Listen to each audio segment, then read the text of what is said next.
A Bradford drug trafficker has been sentenced to more than 34 years in prison for the brutal kidnapping and murder of his own uncle, whose body was concealed in a disused bank vault in a case that exposed a sprawling international narcotics operation.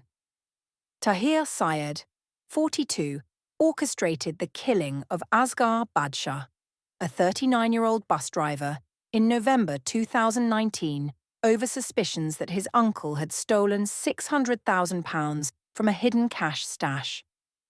The horrifying details emerged during the trial at Leeds Crown Court, where jurors heard how Syed lured Badshah to an abandoned bank on Commercial Street in Batley under the pretense of resolving their dispute.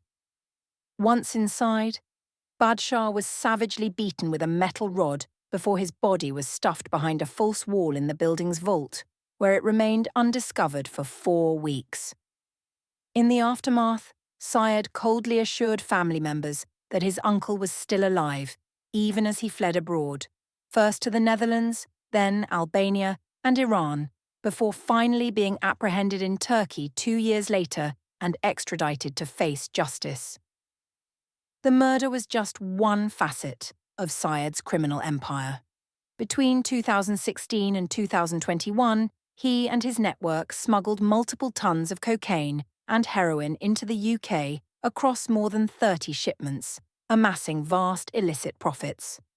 Though he eventually admitted to money laundering conspiracies, Syed contested the murder charge, a defiance that crumbled when the jury returned unanimous guilty verdicts on all counts. In emotional victim impact statements, Badshah's widow, Nasra Bibi Shah, revealed the devastating personal toll of his murder. The couple had been awaiting the results of IVF treatment at the time of his death, and Badshah had even purchased baby clothes in anticipation of fatherhood. 5 years later, his posthumously born son wore those same outfits, a bittersweet moment his widow described as one of the most heartbreaking of my life.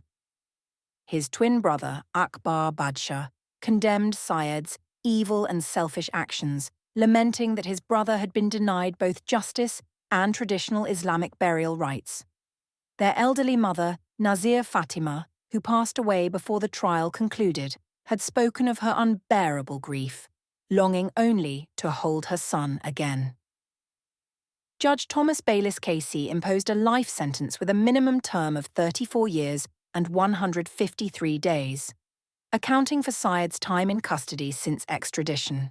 The case lays bare not just a familial betrayal, but the ruthless violence underpinning high-stakes drug trafficking, and the enduring anguish left in its wake.